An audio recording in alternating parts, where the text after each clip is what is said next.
नमस्ते, मैं प्रभात प्रियदर्शी आप सभी का प्रियदर्शी आईएएस पे स्वागत है। तो आज मैं आप सभी के लिए करंट अफेयर्स का सेट नंबर 37 सेट नंबर 37 लेकर के आया हूँ। यूपी पीसीएस पीटी 2023 के लिए काफ़ी यूजफुल है, तो आप लोग अंत तक बने रहेंगे। और चैनल पर नया है तो पहले सब्सक्राइब कर ले, बेल आइकन प्रेस करें, जिससे कि आपको नोटिफिकेशन मिलता रहेगा। लाइक, कमेंट और शेयर करें। करंट अफेयर्स के अलावा भी कोई वीडियो देखना है, एनसीईआरटी ज्योग्राफी, घटना चक्र का, मॉडर्न हिस्ट्री, साइंस का देखना है, साइंस का एमसीक्यू देखना है, तो आप चैनल पे जाएं, प्लेलिस्ट बना हुआ है, वहाँ से देख सकते हैं। चलिए क्वेश्चन से स्टार्ट करते हैं।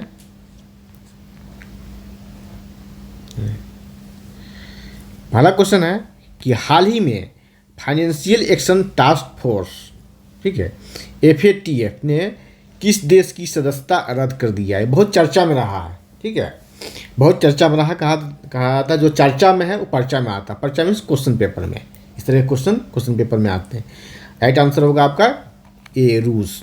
रूस को क्या किया है, तो क्यों इसकी सदस्यता रद्द किया है FATF ने, फिनेंशियल एक्शन टास्क फोर्स ने? क्योंकि यूक्रेन के साथ जो युद्ध चल रहा है उसी की वजह से रूस को इसने बाहर किया है, ठीक है, बाहर किया है।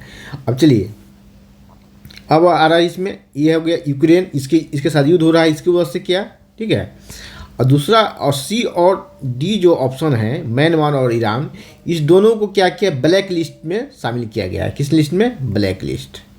ये दोनों को ब्लैक लिस्ट में शामिल किया गया। और हाल ही में पाकिस्तान को ग्रे लिस्ट से बाहर किया गया है।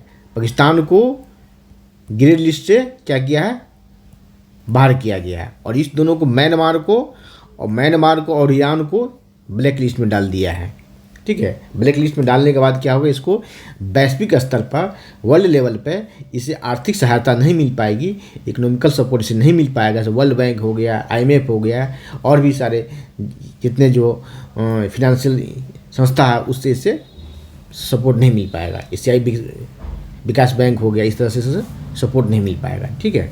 तो रूस को बाहर किया गया है, ठीक है। किसी भी कमीशन की तैयारी करने, स्टेट PCS हो या IAS लेवल हो, पढ़ने का तरीका यही है, ठीक है। एक ऑप्शन के साथ जितने भी उस पर क्वेश्चन बन सकते हैं उस सारे एस्पेक्ट्स को बताना और पढ़ना और समझना। चलिए बने रहें आप लोग, धैर्य रखें, पेशेंस रखें, अंत तक बने रहें। और चैनल पर नए हैं तो पहले सब्सक्राइब करें, बेल आइकन प्रेस करें।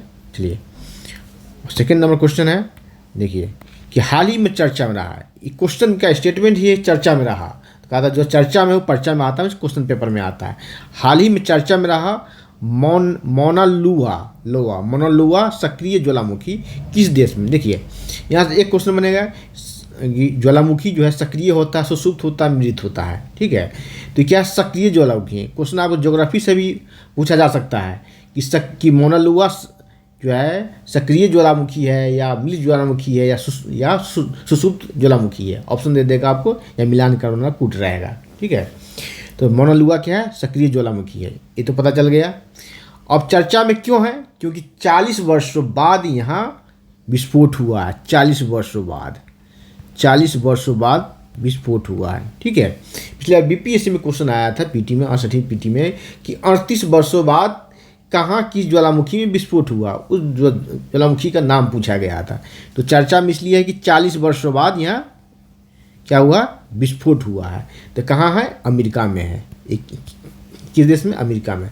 अमेरिका में कहाँ है? तो हवाई नामक द्वीप है अमेरिका में, हवाई द्वीप, ठीक है, हवाई द्वीप, ठीक है। हवाई द्वीप पे ये ज्वालामुखी है, ठीक है। तो आपको लगेगा कि ज्योग्राफी से क्वेश्चन पूछा गया है, तो ये करेंट से ही पूछा गया है, ठीक है, चर्चा में है, ठीक है। करेंट को स्टैटिक को करेंट से जोड़ के पढ़ना सीखिए आप लोग, ठीक है। चलिए आगे बढ़ते हैं। 3 नंबर क्वेश्चन की, हाल ही में चक्रवात बम से प्रभावित देश है। कौन कौन सा देश प्रभावित है? देखें, A अमेरिका, B कनाडा, और राइट आंसर C होगा। अमेरिका और कनाडा दोनों देश इससे प्रभावित है, चक्रवात से, ठीक है।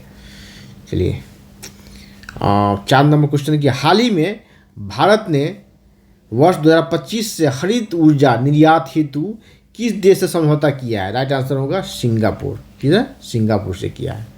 चलिए 5 नंबर, PM गति शक्ति को बढ़ावा देने के लिए कौन से कारक इसमें शामिल नहीं है?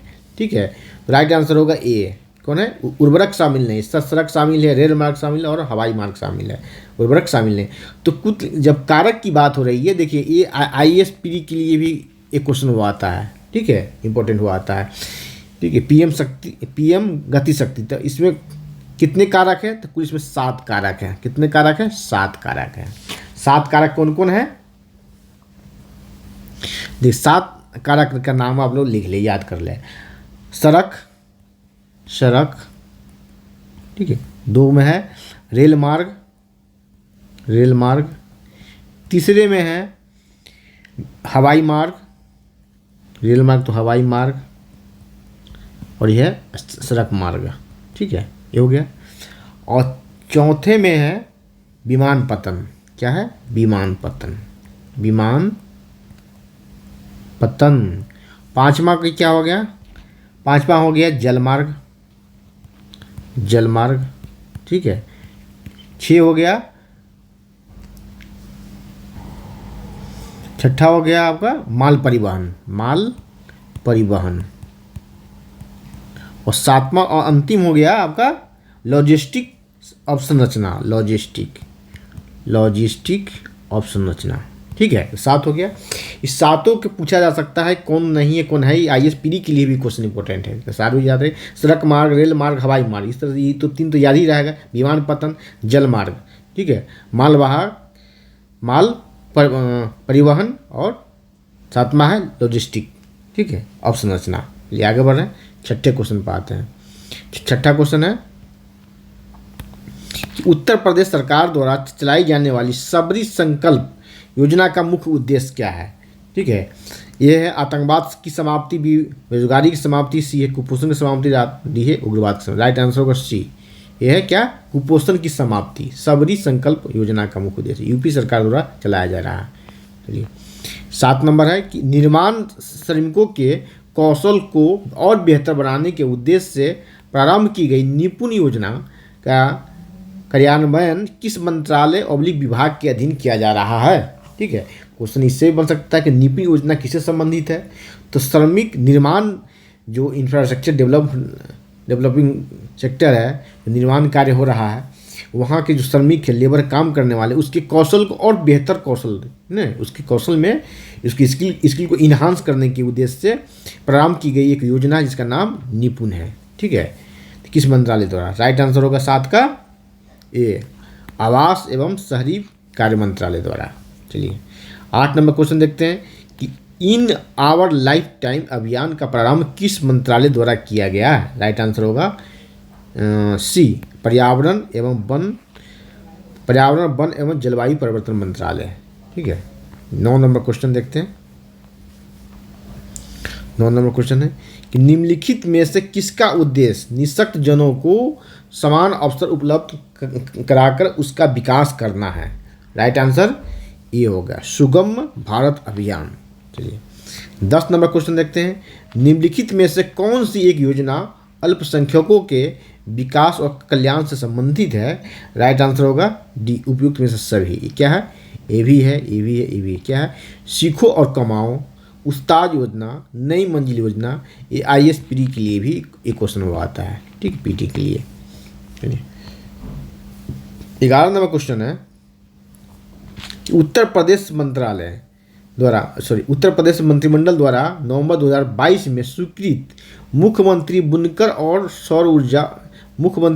सौर ऊर्जा योजना लागू होने की तिथि से कितने वर्षों तक कार्यान्वित की जाएगी? कितने वर्षों तक? तो राइट आंसर 11 का ये होगा 5 वर्षों में। ठीक है, 5 वर्षों तक।